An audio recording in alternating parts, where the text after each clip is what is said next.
Dans cette vidéo, on va aborder une notion très importante lorsque vous vous mettez à prospecter et vous voulez obtenir des résultats, c'est le fait de choisir les bons outils. Alors dans cette vidéo, j'ai décidé d'orienter sur la partie sourcing, c'est-à-dire les outils qui vous permettent d'identifier vos cibles, mais à noter que le process reste le même, quels que soient les outils que vous allez utiliser après. C'est juste des petits points d'interaction qui vont changer. Alors, globalement, comment on choisit ces outils de sourcing en 2025 ? Ça n'a pas tellement changé depuis 2024 ou 2023. L'idée, c'est de comprendre qu'un outil de sourcing, c'est un outil qui vous permet d'identifier vos cibles. Donc, déjà, il y a une question primordiale qui est de comprendre qui sont vos cibles, pourquoi vous les contactez et qu'est-ce que vous voulez avoir sur elles.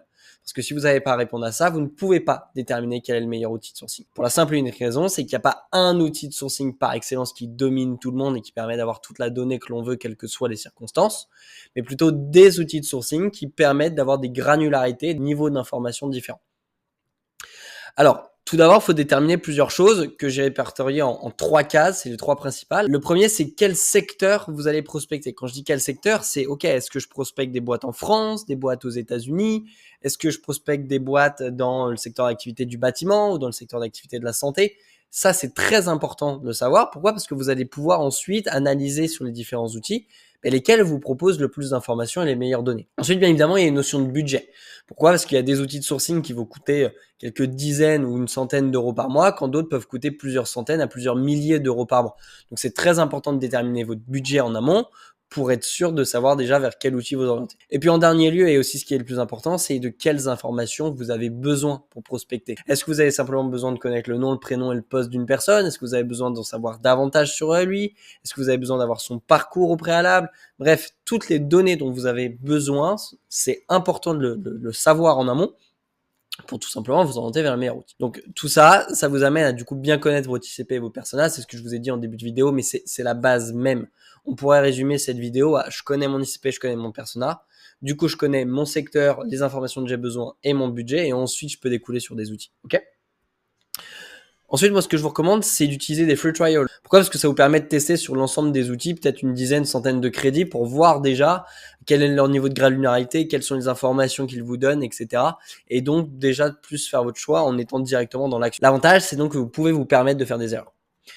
Et donc, on arrive sur plusieurs qualifications d'outils. Alors, j'ai pas été exhaustif sur cette vidéo, c'est pas le but. Bien évidemment, des outils sont adaptés à certaines entreprises, certains secteurs, certains besoins. C'est d'ailleurs pour ça qu'aujourd'hui, j'accompagne des boîtes B2B sur la structuration de leur système de prospection pour leur mettre à disposition les meilleurs outils du marché adaptés à leurs besoins et les connecter avec tout un tas d'outils qui vont être nécessaires pour obtenir le résultat.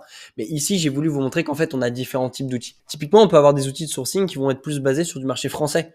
On va avoir du Faro, du Papers, du Société Info. Pour ceux qui savent pas exactement comment se matérialise un outil de ce type-là, on va pouvoir se connecter sur Société Info. Et typiquement, c'est des outils qui vous permettent de sourcer différentes entreprises à partir de plusieurs informations différentes. Là, typiquement, vous avez tout un tas d'éléments sur le fil des entreprises, notamment vous pouvez cibler par code nav, par ce qu'ils affichent dans Google My Business, tout simplement de la sémantique, donc un mot-clé. Si je tape par exemple concessionnaire, et ici je vais pouvoir avoir différents éléments, et si je tape concessionnaire, mais je vais avoir différentes entreprises qui correspondent à des concessionnaires en France. Hop, donc là, j'ai juste à cocher. Et par exemple, j'ai 18 000 boîtes à peu près qui seraient censées correspondre à des concessionnaires. Donc ça, c'est la méthode avec laquelle travaille Société Info. Tous les outils de sourcing ne fonctionnent pas de la même manière, mais dans l'idée, c'est que vous rentrez vos critères et vous pouvez avoir des informations. Bien évidemment, on a aussi des outils je pourrais qualifier de all country. Typiquement un Sales Navigator, on peut cibler à la fois en France, aux États-Unis, en Angleterre, en Allemagne, un peu n'importe où. C'est la même chose pour Apollo ou Conisum. C'est-à-dire que si vous n'avez pas que le marché français, un Faro, un Papers ou une Société Info va être limitant puisque eux donnent que des datas sur des boîtes françaises. Et puis on a parfois aussi des besoins spécifiques. Typiquement, moi je veux cibler que des e-commerce. Quels que soient les outils type Faro, Sales Navigator, Apollo, Conisum, qu'importe, ils peuvent vous donner certaines boîtes qui sont des e-commerce, mais c'est pas leur cœur de métier de ressortir des boîtes en e-commerce. Et donc, vous allez peut-être pas avoir une information suffisamment pertinente. Alors qu'avec un Store Leads ou un Wapolizer ou un BuildWiz, vous pouvez cibler par exemple avec des technologies spécifiques. Et à ce moment-là, vous êtes sûr de faire affaire à des e-commerce. Typiquement, si vous ciblez que des boîtes qui ont leur site sur Shopify, Shopify c'est fait pour de la vente en ligne, vous êtes sûr d'avoir du coup des boîtes qui font de la vente en ligne. Ok ? Et ça peut être ça pour plein d'autres informations qui peuvent être pertinentes. Ensuite, ce qui est important, c'est aussi de déterminer, en fonction de votre budget, bien évidemment, c'est de savoir si vous avez un outil de sourcing uniquement, Typiquement, Sales Navigator ou du scrapping sur des sites web, ça ne va pas vous donner des données de contact avec un numéro de téléphone ou un email. D'accord? Sales Navigator, c'est pas le but. Et donc, vous allez avoir besoin de faire appel à d'autres outils qu'on appelle des outils d'enrichissement derrière pour trouver un email. Alors qu'on a des outils de sourcing comme Apollo, par exemple, ou Faro qui proposent des données de contact. Attention, toutefois, de bien vérifier de 1 les données qui vous ressortent, ces outils qui fournissent aussi de la data, parce que des fois, c'est pas de la donnée fraîche. Or, il vaut mieux prospecter qu'avec de la donnée fraîche, puisque vous êtes sûr que la personne est encore à ce poste, que l'adresse mail est bien attribuée. Et puis, deuxième point qui est important, c'est que généralement, les outils qui fournissent la data ne sont pas complets à 100%. Pourquoi? Parce qu'ils utilisent un ou deux providers d'email pour fournir des données sur les différents leads qu'ils ont. Et du coup, ça peut être intéressant de travailler avec un autre outil d'enrichissement derrière pour venir compléter la donnée. De cette manière-là, si vous suivez tout ce process-là, qui est simple, mais qui est important de rappeler, si vous savez déterminer sur quel secteur vous prospectez, quel est votre budget, quelles sont les informations dont vous avez besoin, que vous connaissez vos ICP et vos personas et que vous faites quelques free trials, vous êtes sûr de trouver l'outil de sourcing qui va être adapté pour vous assez rapidement et sur lequel du coup vous allez pouvoir investir massivement avec différents crédits et différentes features peut-être professionnelles ou non. Ok?